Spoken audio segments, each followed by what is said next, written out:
Thank you to the lovely choir. This is Sikhululekile Secondary School, an adopted school of the CSIR. Ladies and gentlemen, welcome to the CSIR's 8th Biennial Conference. My name is Soku Sibia, and I will be your program director for today. Before we begin the proceedings, ladies and gentlemen, we'll start with a safety briefing, just so that you know, should an emergency happen, you know what to do. Thank you.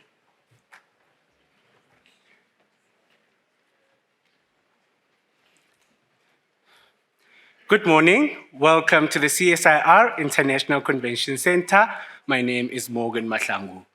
For hygiene purposes, please do not change seat for the duration of the meeting. Sanitizing stations are located in the foyer and all around the building. In the unlikely event of an emergency, an alarm will sound throughout the building. Trained responders will give instructions on evacuation. Stay calm. Take only belongings that you can carry. Emergency procedure, walk in an orderly manner, do not run. Responders will lead us to an emergency exit, then to the assembly point. Please observe 1 meter from other delegates and staff.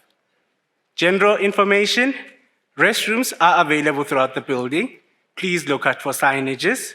As this is a public building, please do not leave your valuables unattended. Wi-Fi information, free wireless internet access is available throughout the building. Select free CSIR ICC on your device, and no password is required. I thank you. Enjoy your time at the CSIR Convention Centre.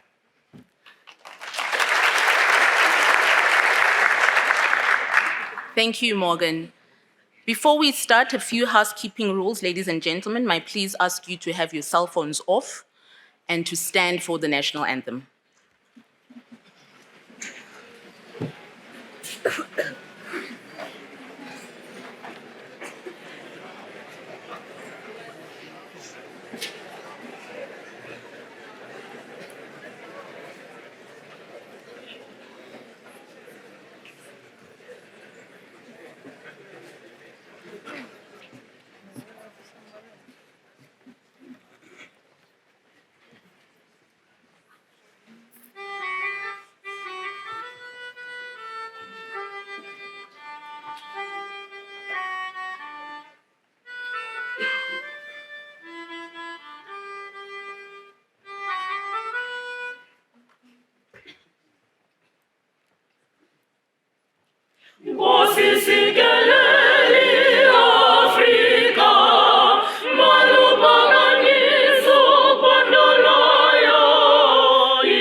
Thank you. That was absolutely beautiful. Thank you so much to Sikhululekile Secondary School. This, as I've said, is the adopted school of the CSIR based in Hammanskraal. I'm just going to ask the choir to move off stage because they gave us a bit of their time with exams going on, but they wanted to be a part of the conference. And as I said, as adopted as they are, let's wish them luck.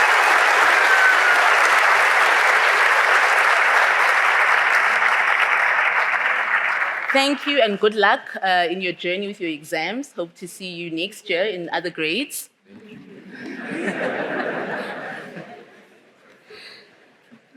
Ladies and gentlemen, I'm welcoming you to the CSIR's 8th Biennial Conference. As I said, my name is Soku Sibia, in full Sokululega. So I guess maybe I've got a bit of some synergy with the choir because they're also Sikululegile. It sounded great, so I hope our audience joining us via live stream as well as in our overflows got to feel the emotion. Many of the delegates here were trying to keep up pace with the choir. It sounded great. So thank you as well for participating. To get the conference underway, as I said, welcome. This is the first time in 2 years where we are seeing everybody physically. The last conference we had was virtual, so it was basically CSIR speaking to 3 technicians. Today, there's all of you here, so thank you for making the time to come through. We are really glad that you've made it. We hope this experience is great for you. We are trying to go paperless, so should you want the program, please look at your delegates tag, use a QR code. There's also conference board around the foyer where you can use the QR code to check the conference program. But if you're struggling with that technically, there are ushers as well who can guide you in terms of which sessions to go to, where are the rooms situated, and any other information that you may need from us. The hashtag for this conference is hashtag CSIR CONF 2022. And please take photos. You're welcome to engage with us. We want to hear how you are experiencing this conference. It's not just us to you. We also want you to give us feedback about your experience, about the concerns you have, about what you've learned, because this is what this conference is about. Before taking more time, I'd like to welcome our CEO, Dr. Thulani Dlamini. Thank you.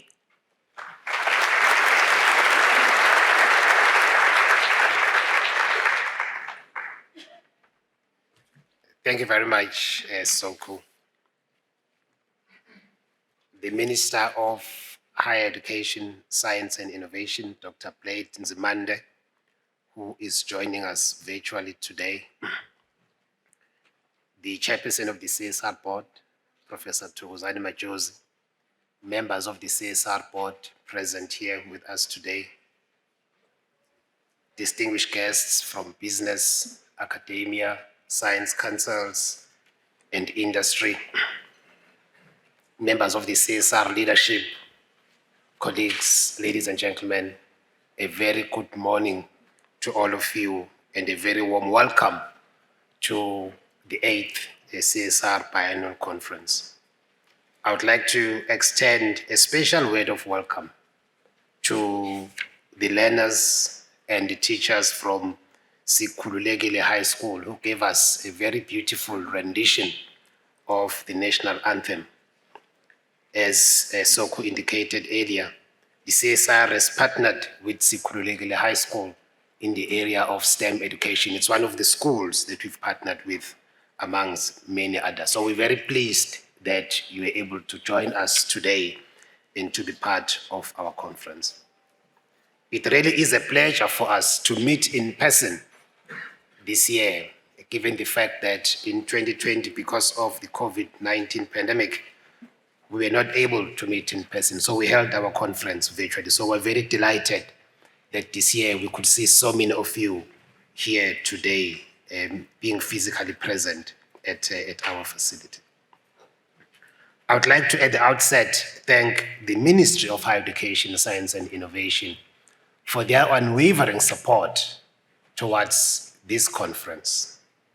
I think this is further evidence this year by the Minister again acceding to our request to join the conference and give a keynote address. So very, very, very grateful to the Ministry for this support. I'm also pleased to welcome our guests, particularly those who will be giving speeches today as part of the different discussions that are taking place. Thank you for agreeing to be part of this flagship event in our calendar. I am encouraged by the diversity and number of speakers that we have from various sectors of the national system of innovation. We have over 115 speakers participating in this year's event, and they will be involved in over 60 talks, presentations, as well as panel discussions. I'm also delighted that some of our partners have chosen to use the CSIR Biennial Conference as a platform to host their side events, media conferences, and so forth. I think this is testimony to the confidence and the trust that our partners have in our organization, and it is in the true spirit of collaboration, which is indeed one of our values. As you may have seen, the program also features tours to some of our facilities, and I hope that some of you have registered to participate in these tours. We've also put together an exhibition where, as a CSR, we'll be showcasing 18 different technologies that we've developed. And in addition to that, there are 11 exhibitions from our partners who will also be showing or showcasing some of our work, again, within the spirit of collaboration. I think a word of gratitude also goes to all our guests who have registered for this conference. I think over the 2 days of the conference, we have 1,800 participants who will be involved in the conference, which indeed is something that we are very, very grateful for. 70% of the participants in the conference, of course, coming from outside of the CSIR. The theme for this year's conference is harnessing research, development, and innovation for a robust South African economy. We've chosen this theme very carefully because in a way, perhaps, it reflects what is it that we assist with as a CSR, where we are applying most of our time and our efforts towards industrial development in South Africa. Some of you would have known 3 years ago, we implemented a new strategy of the CSR, which has as its primary focus to ensure that the CSIR plays a visible and a meaningful role in terms of contributing towards industrial development within South Africa. I think our view is that long-term, sustainable economic growth in South Africa can only come about if it is underpinned by innovation and capability development.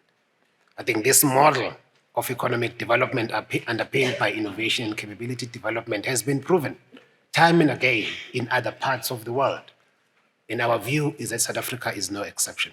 Unfortunately, though, this doesn't always form center stage in terms of our discourse as a country with regards to economic development and industrial development. And hence, we feel that as a CSR, we have a role to play in terms of driving this conversation.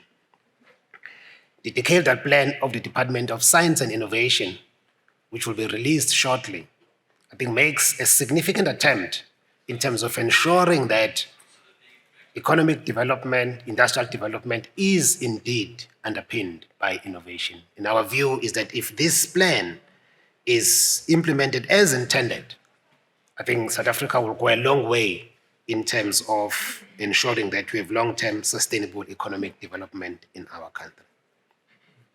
Harnessing research, development, and innovation is indeed an imperative for South Africa to build a robust economy. This, of course, includes issues of local production, addressing unemployment, and, of course, in the long term, overcoming the impacts of the COVID-19 pandemic. In line with the CSR's ambition to make existing enterprises more competitive and to use our intellectual property to create new enterprises, this conference has 3 main themes as its focus. The first one being about the role that the CSR can play in terms of the modernization of the South African economy.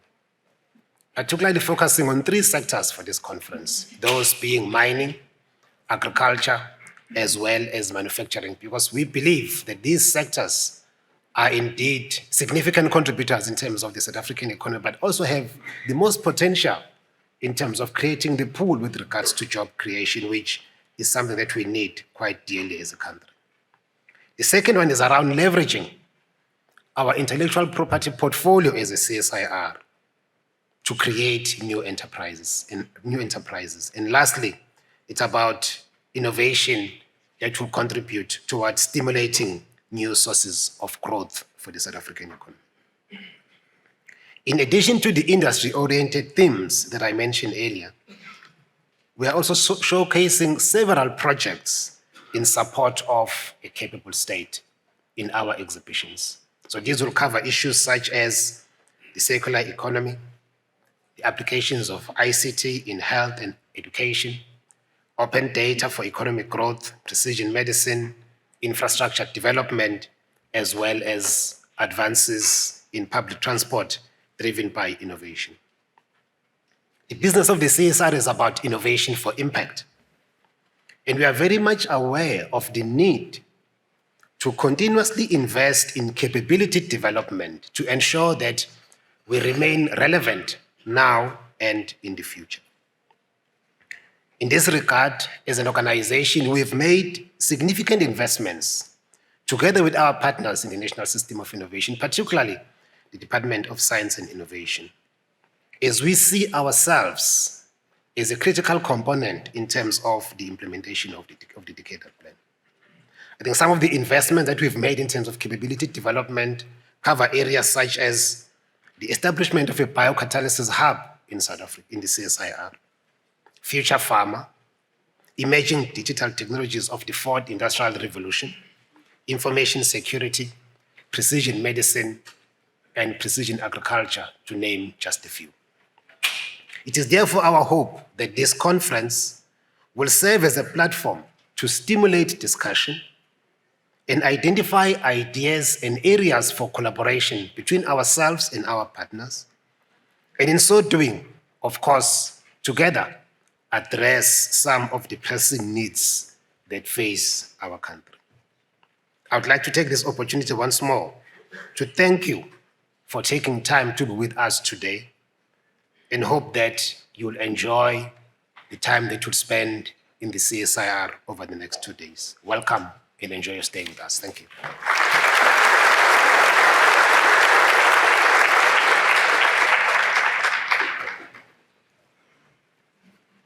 Thank you, Dr. Dlamini. I'd like to introduce our keynote speaker today, Dr. Blade Nzimande, our Minister of Higher Education, Science and Innovation, who will be joining us virtually.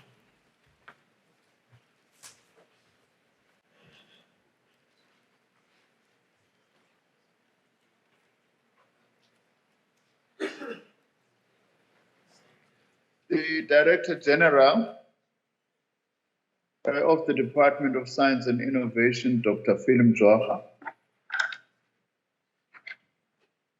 Chairperson of the CSIR Board, Professor Thokozani Majozi, members of the CSIR Board who are present at this gathering, the CEO of the CSIR, Dr. Thulani Dlamini, and senior management and leadership at the CSIR, our distinguished guests from government, business, academia, industry, and the science councils, the learners from Sikhululegile High School, and thanks for the wonderful rendition of our anthem, members of the media, ladies and gentlemen, a very good morning to all of you. How I wish I was there physically with you, not only just to give a keynote address, but perhaps also to actively participate in some of your sessions that look very interesting. Indeed, it is an honor for me to address you today at the 8th Biennial CSIR Conference, hosted under the theme Harnessing Research, Development and Innovation for a Robust South African Economy. I believe that this conference not only presents an opportunity to engage on what the latest interventions and innovations from the CSIR are, but also serves as an opportunity to engage in dialogues, to see our progress as a country in addressing the challenges of poverty, unemployment, and inequalities, including COVID-19. Equally important, This conference will give us an opportunity to discuss scientific, engineering, and innovative solutions to deal with energy, water, and climate challenges in support of our developmental goals as a country. As government, we have an important role to play in creating a favorable environment that enables society to thrive through policy and regulations for business and industry. Partnerships within government, as well as among government, the private sector, and civil society, should invariably create opportunities to provide scientific and technical support to enhance delivery of services, creation of new industries, resuscitation of declining ones, and also to share complementary technologies, all with the aim of contributing to the improvement of the quality of life of all South Africans. I must indicate that I'm pleased with the diversity of stakeholders attending this conference and the prospect of deepening formal collaborations, which is one of our main goals at this point in time, that in order to advance science and innovation in our country, we do indeed need collaboration. What is the role of our department and its entities, which I think is a very important matter to raise at a conference of this nature? Our focus as the Department of Science and Innovation and all our entities is to implement the National Development Plan and associated government strategies, such as in particular the Economic Recovery and Reconstruction Program. Therefore, our entities such as the CSIR, which is celebrating its 77th year of touching lives through innovation, continue to play a very important role in the provision of services and in the economic development of our country. There is overwhelming evidence globally to support the link between a country's investment in research and development and its social economic development and prosperity in general. As a result, science and technology is one of the sectors that most developed nations promote to foster their development as a result of an understanding of these links. South Africa, too, has promoted science and technology through investment in research and development. Over the last 2 decades, this has been part of an important government economic policy strategy. In other words, science and innovation is not a side thing or a nice to do. It's an essential component and part of government strategy to drive economic growth and development in our country. In our context, in 2019, Cabinet approved the new white paper on science, technology, and innovation, which sets the long-term policy direction to boost economic development and economic growth.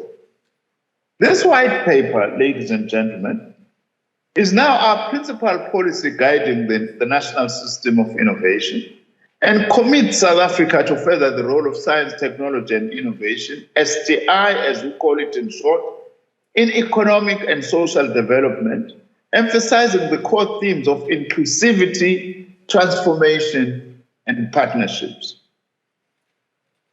We are implementing our white paper on STI through the decadal plan that also the CEO of the CSIR has just briefly touched upon, Dr. Dlamini. And this decadal plan is indeed aligned and informed by the National Development Plan. Our decadal plan has been developed, informed by the South Africa Foresight Exercise for Science, Technology and Innovation 2030, SAFOSTI in short, which is carried out by the National Advisory Council on Innovation, which is the body that advises me on science, technology and innovation. This foresight exercise identified 9 STI-focused domains for the next 10 years, considering the future of science, technology, innovation in South Africa, as well as the potential of STI to address ongoing societal challenges, which includes unemployment, poverty, inequality, health and education, and support the creation of inclusive and sustainable socioeconomic development. Program Director, allow me to remind all present today, these important 9 science, technology, innovation, STI domains with their associated priorities or thrusts, which I think it's information important to share once more at a conference like this. For instance, these are the 9 priority areas. One is the secular economy. The second one is education for the future. Thirdly is sustainable energy. Fourthly is the future of society. Fifthly is health and innovation. Number 6 is high-tech industrialization. 7 is ICTs and smart systems. 8 is nutrition security. Note that is not just food security. Food security is important, but we also at the same time need to advance nutrition security within the context of food security. And number 9, water security. These domains are to be understood within the context of South Africa's current challenges, as I have outlined them. These societal challenges that we face are indeed systemic in nature. They require longer-term planning and policy actions across technological, economic, and social structures and boundaries, and across national borders, I dare say. At the same time, South Africa is living in an age of hitherto unprecedented and spectacular advances in the technosciences, whose effects are beginning to permeate virtually every sphere of human and planetary life. I might as well just say, this week has almost by default, DG, Dr. Dlamini, and ladies and gentlemen, become a science week in South Africa once more. Today I'm opening, and you are holding your 2-day, very important conference. Tomorrow I'm opening the first ever space weather station on the African continent, and one of the only 5 in the world that will supply information to, amongst others, the aviation industry, but also many other industries. An important advance indeed. And on Friday, we are holding the second Interministerial Committee on Science, Technology and Innovation, established by the President and asked me to chair, to actually coordinate STI work within government. It's a very important week, almost by coincidence.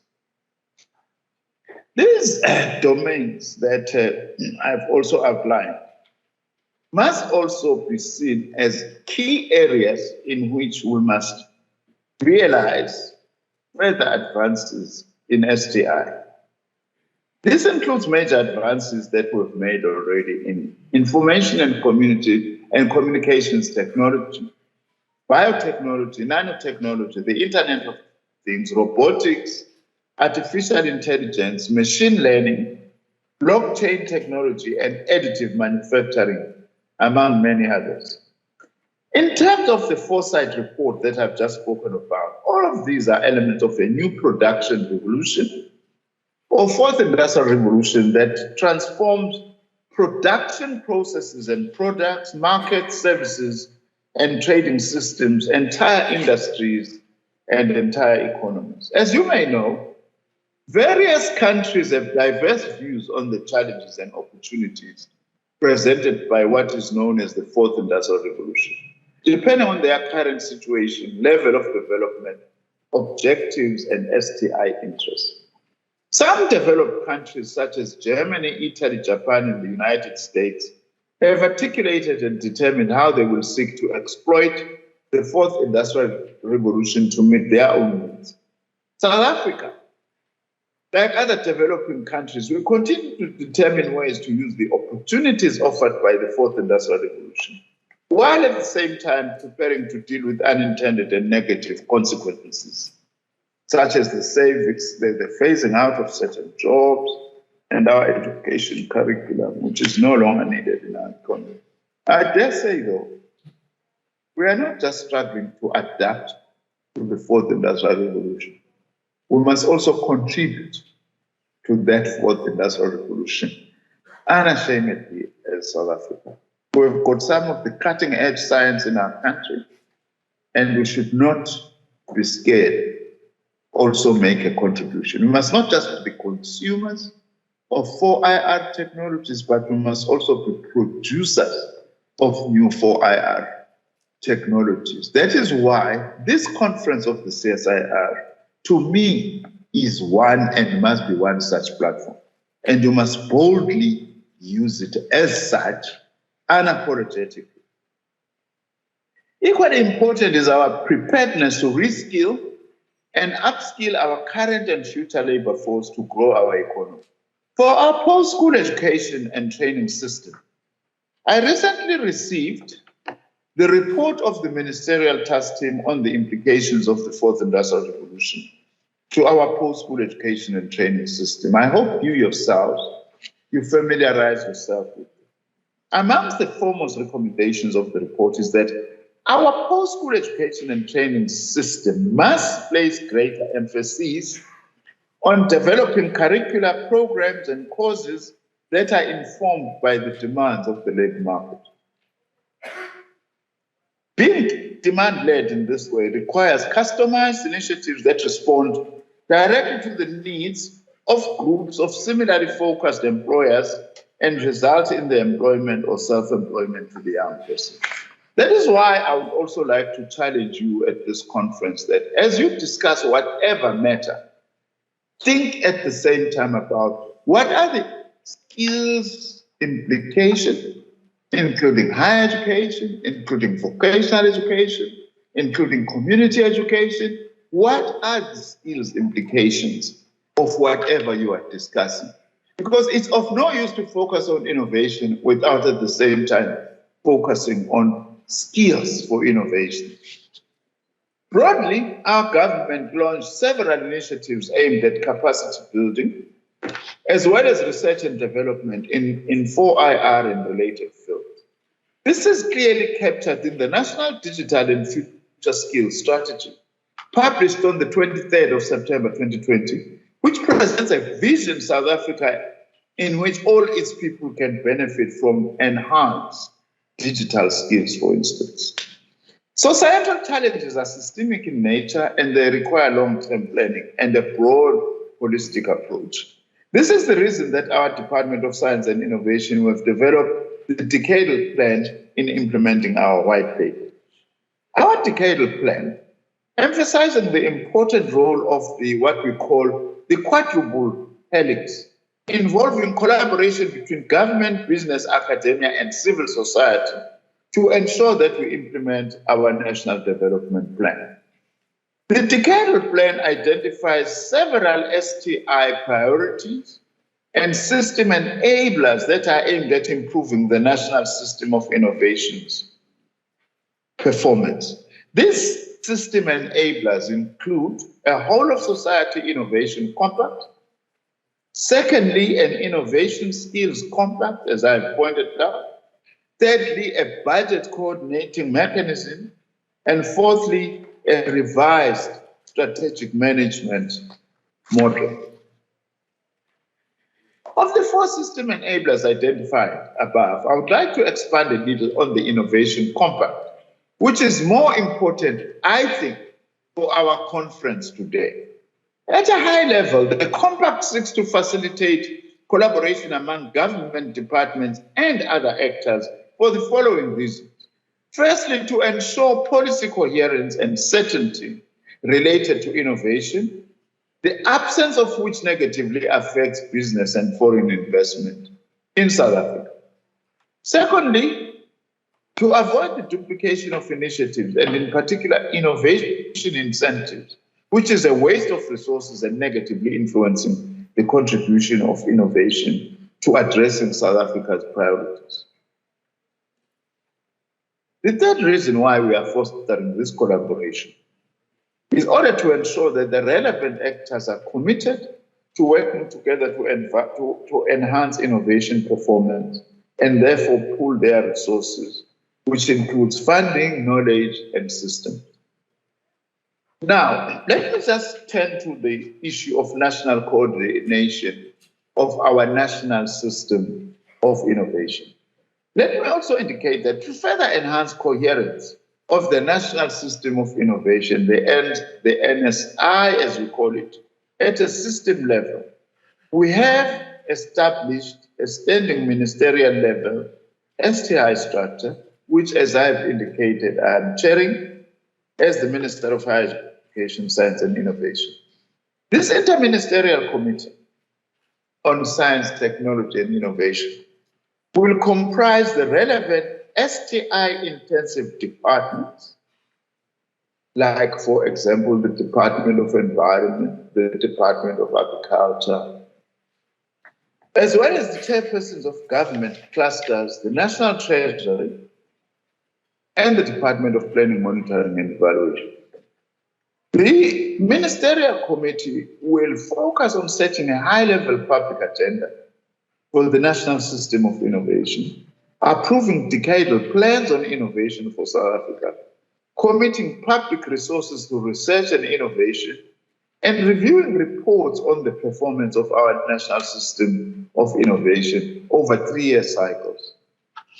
Furthermore, the ministerial STI structure will lead government in ensuring that the environment for innovation is optimal.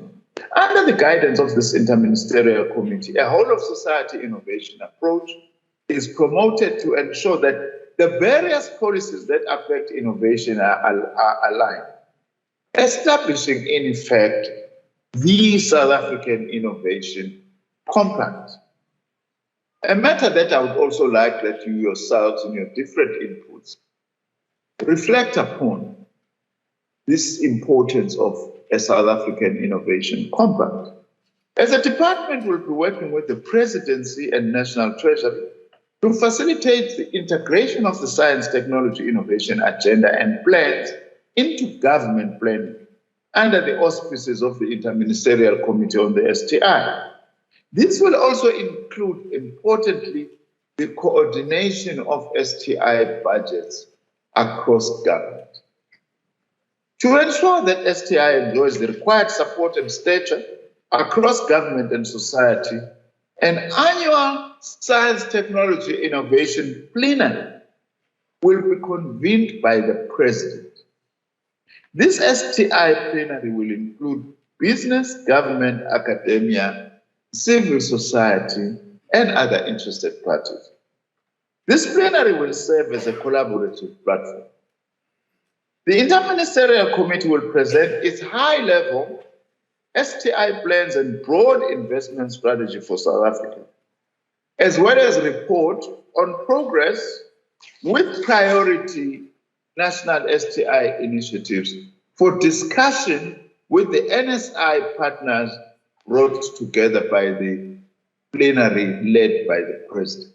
In other words, what we are saying is that at government level, to show and drive our commitment to science, technology, and innovation, we now have got an interministerial committee, which I chair, that coordinates STI work within and across government.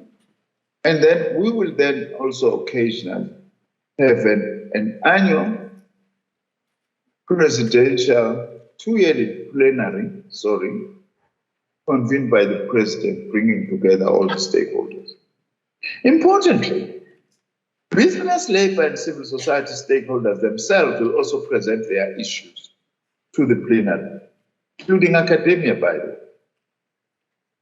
The NSI partners will use the STI plenary to collaboratively reflect on progress on STI initiatives, to address challenges and make recommendations on actions required, and jointly commit resources for the recommended initiatives. I hope this will contribute to exciting you about the platform we are creating to take forward the work that you will be discussing today, especially at a collaborative level. Now, what is then the role of the CSIR in science, technology, and innovation in our country? In 2020, President Ramaphosa announced our government's economic recovery plan, which places science, technology, and innovation sector as direct catalyst in providing the much-needed jobs through strengthening the competitiveness of various industrial sectors by creating new industries and, by the way, modernizing also existing industries. This is the reason the CSIR strategy, which is in its fourth year of implementation, is so important and relevant to both the public and the private sectors. Through its strategy, the CSIR has strengthened its focus on 4IR technologies and continue to empower entrepreneurs and small, medium, and micro enterprises. In the 2021-2022 financial year, the CSIR supported 99 SMMEs in the areas of agriculture, health, ICT, aerospace, and defense. In 2020, the CSIR partnered with the Youth Employment Service by enrolling 55 unemployed youths at CSIR and in partnership with SMMEs as part of the CSIR commitment to the inclusive advancement of society through youth empowerment. Unless we build and invest in an inclusive society, we are not going to transform and develop our country. That we must know. The Youth Employment Service, for instance, prepares our youth for employment by providing them with technical skills and relevant work opportunities. Amongst other achievements of the CSIR, they include the following. It's very important for me to say this, so that when the CSIR says this, is not that just they are blowing their own trumpet.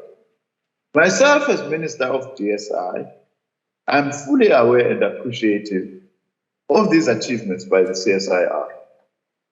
The CSIR and the Department of Health, for instance, developed and implemented our country's national COVID-19 vaccination certificate system. The CSIR developed a handheld fingerprint device to assist the Department of Correctional Services with offender recognition. CSIR has established Africa's first biodegradation testing facility funded by the United Nations Industrial Development Organization, UNIDO, and the Japanese government to assist the local plastic industry with the verification of imported or locally produced products that are being promoted as biodegradable in various markets. The CSIR has developed energy master plans that focus on deploying renewable energy generation, reducing energy costs, improving energy security, and becoming carbon neutral for the Atlantis Special Economic Zone, the Garden Route District Municipality, and the Richards Bay Industrial Development Zone. CSIR, together with the Department of Science and Innovation and the National Research Foundation, have jointly established a very important research chair, a chair in smart mobility. CSIR researchers have compiled and published a book on a circular economy opportunities for the country's economic sectors. CSIR researchers have teamed up with their counterparts at Nelson Mandela University and Stellenbosch University to document activities and vulnerabilities along South Africa's coastline. The CSIR has developed a high-throughput screening platform that can identify drug combinations that are effective in treating individual cancers, a key aspect in precision medicine. The CSIR has also used microarray technology to develop a point-of-care diagnostic technology that can detect the human immunodeficiency virus, HIV, and tuberculosis simultaneously. The CSIR has also developed a trackless mobile machine collision avoidance system digital twin to predict the performance of traffic management systems in mines. CSIR has signed a license agreement with Reed Speaker Holding BV for a first-of-its-kind software product that converts digital text into synthetic speech in all 11 official South African languages.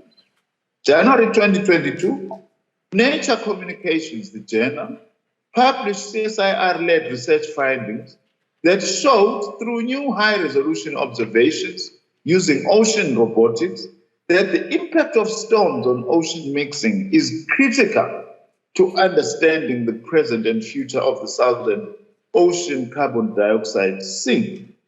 And the CSIR, in collaboration with the Technology Innovation Agency, has developed a novel polymer composite packaging solution that prolongs the shelf life of food. I can mention a lot more.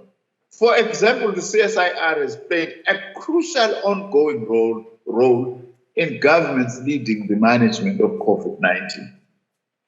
These, ladies and gentlemen, are just snippets of the great collaborative work that the CSIR continues to do under the stewardship of my Department of Science and Innovation to ensure that it uses science, technology, and innovation as a catalyst towards South Africa's economic development.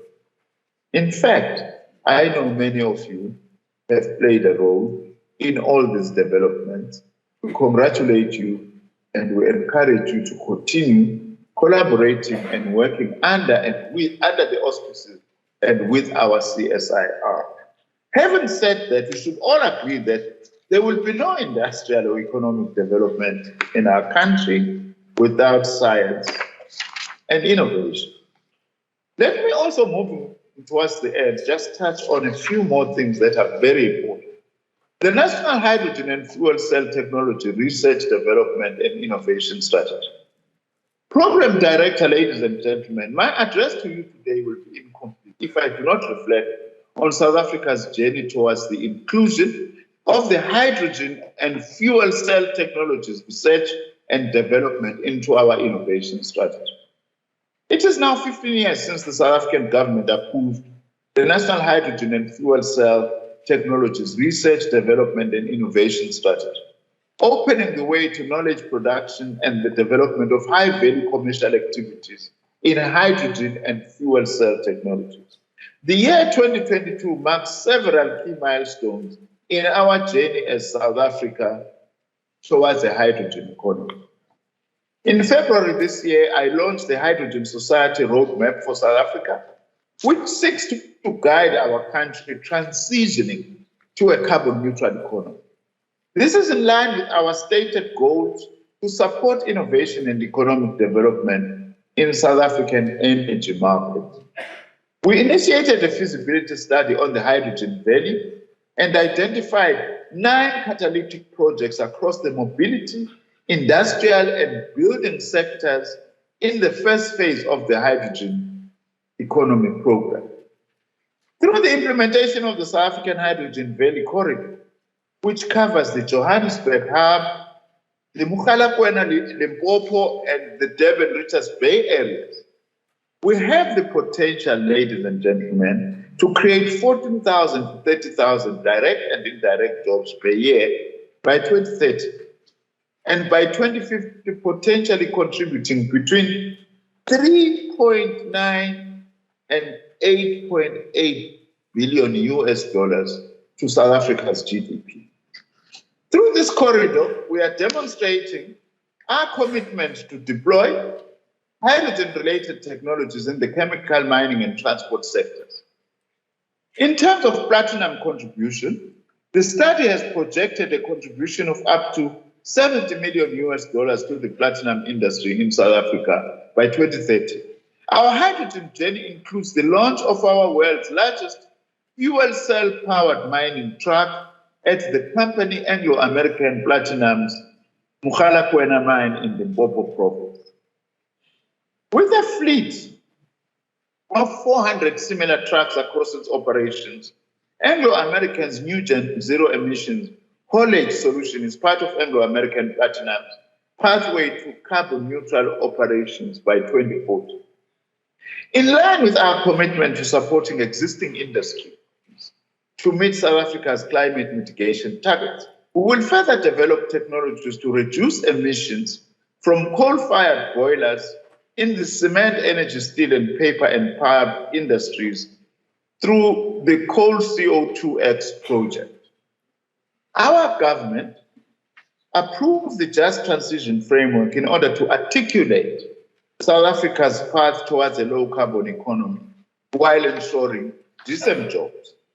In November 2021, our President Cyril Ramaphosa announced that South Africa had secured a commitment of US dollars 8.5 billion from the United States, the United Kingdom, France, Germany, and the European Union to speed up our country's transition to a low carbon economy with a particular focus on green hydrogen as a key pillar. Obviously, this money is not enough.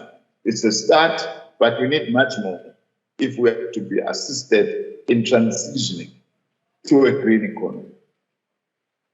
Equally, as South Africa, we are honored to chair the International Partnership for Hydrogen and Fuel Cells in the Economy at its 38th Steering Committee meeting in Costa Rica towards the end of the year. This is the first time an African country will be the chair of the IPHE. Congratulations to us and congratulations to all of you, because it is as a result of South Africa's standing in the scientific community that we are also able to lead such initiatives. As a country, we'll be hosting the Green Hydrogen Summit in Cape Town from the 28th to the 30th of November 2022. You are all invited to this important summit. As stated before, our government is committed towards placing science, technology, and innovation at the apex of our developmental agenda. We must therefore rise out of this conference having sharpened our determination to work in a more collaborative way as government, business, academia, and civil society to enhance our resolution to achieve our white paper, the goals of our white paper on STI through the implementation of our decadal plan. If this is the case, science and technology must therefore ensure that the established parts of our economy should continue to innovate in an increasingly competitive world so that we can derive the greatest benefits from our geographic advantages and resources. As I conclude, Program Director, ladies and gentlemen, as part of our science activities, South Africa will be the first country in Africa to host the World Science Forum, a biennial international conference series on global science policy that brings together leading scientists, researchers, private sector players, civil society, and global media to discuss the challenges facing science and society in the 21st century. I again invite you all to this hybrid event, which will be held in Cape Town from the 6th to the 9th of December 2022. As I have said, tomorrow here at the CSIR conference, there will be a stakeholder consultation session to develop the Cape Town World Science Forum Declaration. I would like to urge you to attend this session and make your contribution. Let me take this opportunity to thank the CSIR board, led by Professor Majosi, and the CSIR executive management, led by Dr. Dlamini, for inviting me to this conference. To all the delegates, I wish you a productive conference. And as always, as the Department of Science and Innovation, and indeed the country as a whole, we are looking forward to some of the observations and the conclusions you are likely to make out of this conference. I thank you.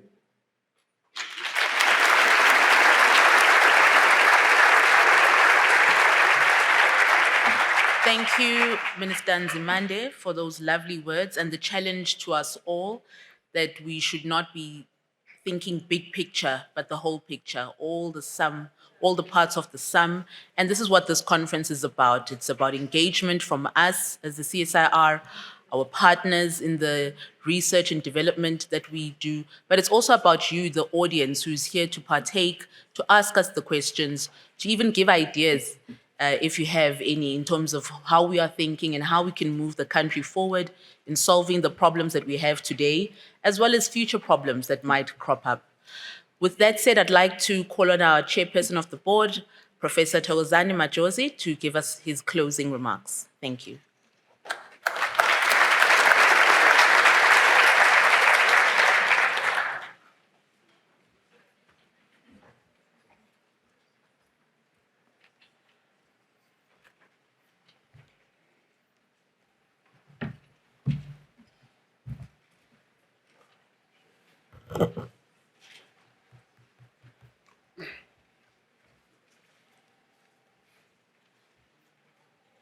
Thank you very much, Program Director.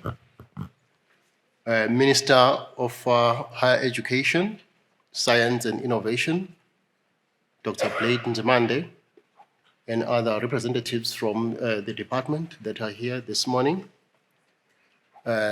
members of the Parliamentary Portfolio Committee that would be here this morning with us, Science and Innovation members present, members of the CSIR board. I've seen some of the colleagues here, the members of the CSIR leadership led by the CEO, Dr. Thulani Dlamini, distinguished guests from business, from academia, from industry, from other science councils, colleagues, ladies and gentlemen, good morning. I also must echo the sentiments of the CEO and the Minister in recognizing the school that gave us a beautiful introduction and welcome this morning through their rendition of both the national anthem and their first song, Sikhululekile Baba. I think that was the song. The name of the school is Sikhululekile Secondary School. I thought they were going to be with us here for the entire morning, by the way, because occasions of this kind actually are even more important to that generation. I welcome you all to this momentous occasion in our CSIR calendar. This conference marks one of the major events that we've been able to host physically as the CSIR. You may be aware that the 2020 conference was hosted virtually for obvious reasons, which was the COVID-19 pandemic. So the last conference we had physically was in 2018. Now, 2 years ago, which was the 7th biennial conference, when the devastation of COVID-19 was new at the time, I said, when I spoke to a congregation virtually, that we are all children, all in wonder, trying to make sense of what is unfolding before our eyes. I then hoped that we would learn as much as possible so that as we reached adulthood, we would have what it takes to survive. Subsequently, I've seen the resilience of this organization to adapt, not just for the sake of survival, but to bring to life what happens in laboratories and boardrooms in a way that benefits South Africans and the world tangibly. One of the scientists that I idolized over the years, that's Albert Einstein, once said, the measure of intelligence is the ability to change. If not presumptuous, I would like to add that perhaps it is the measure of maturity that is the ability to change. Have we reached that adulthood that I spoke about a few years ago? I would risk an answer in the affirmative, tempered with the caveat that our growth in wisdom must continue, as must our willingness to continue to learn as children.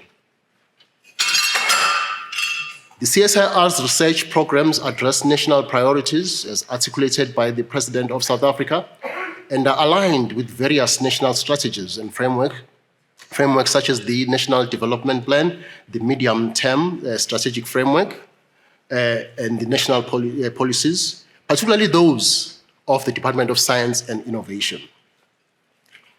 The CSIR strategy in particular seeks to give meaning to the DSI's 2019 white paper on science, technology, and innovation. In addition to existing strategies, plans, policies, and frameworks, the CSIR also responds and contributes to the implementation of the South African government's Economic Reconstruction and Recovery Plan, as already mentioned by the CEO in his welcome address. This ERRP is the guiding policy framework in response to the impact of COVID-19 pandemic on the South African economy. This framework identified the defense and aerospace industry, an area, by the way, that is well serviced by the CSIR, as key to economic growth.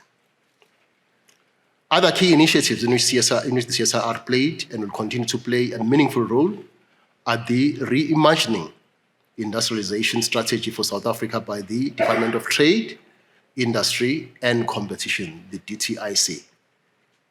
The DTIC's sector master plans and the district development plan.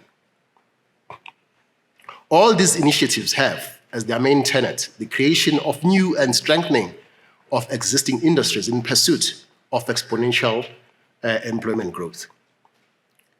With the 13th edition of the South Africa Economic Update stating that job losses in COVID-19 times are disproportionately concentrated among low-income earners, worsening already severe inequalities despite the government's decisive and pro-poor response, the CSIR has its work cut out to empower existing industries, develop new ones, and ensure adequate skills development and representativity. There is a circle of dependency between investing in research and development, or R&D, and reducing poverty, unemployment, and inequality. If we invest in R&D, just like the minister said, the resulting economic expansion will, in the long run, reduce the burden of poverty, unemployment, and inequality. If we focus solely on addressing the burden of poverty, unemployment, and inequality at the expense of research and development, we shall, in the long run, have a worse burden of unemployment and poverty. The industrial policies continue to highlight science, technology, and innovation as key to industrial development, acknowledging that many sectors can and should be transformed and reinvigorated through technological innovations and impact-oriented partnerships between the public and the private sectors. The CSIR is 77 years old now. Throughout the decades, we have gone through several phases in our journey. In each phase, we've been focused on one or other part of our mandate. We have had periods where the focus was on contract research and later on scientific research. Those who have been here long enough will have a vivid memory of those two distinct phases, where on one end it was very much research, and then at some point moving to contract research and then finding a way back to scientific research. So we've always failed to find this optimum spot. Currently, industrial development is the key focus. In the future, we aim to build a CSIR that is well-balanced through reaching a permanent phase where science and industry pillars are always visible in our operations. In other words, the new CSIR must have an equally strong science and industrial development focus. I thank the Minister of Higher Education, Science and Innovation, Dr. Leighton Temande, and his department for their continued support and guidance, as well as my fellow board members who are here this morning for their commitment to the good cause of the organization. I trust that you will enjoy the events that we have in store for you and that they will give you more insight into where we are headed as an organization, as well as a better understanding of who we are. I thank you.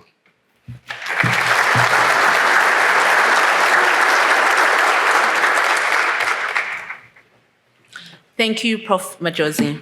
Ladies and gentlemen, we've come to the end of this session. Thank you very much for your time and your patience. I'd like to encourage you to go to our breakaway sessions, be a part of the conversation. They'll be starting promptly at 10:30. And everyone looked at their watches at that time. It was, okay. Starts at 10:30, so you get a little leg stretch and make your way to the different rooms. The ushers will let you know where to go. And just one final note, just to make sure that, just as a part of the welcome, the CSIR pursues excellence. We celebrate our people, we personify integrity, and we welcome collaboration. Throughout this conference, please take note of those values, engage with us. We are here to listen to you, to be heard as well, and to share. So thank you very much and enjoy the rest of your day.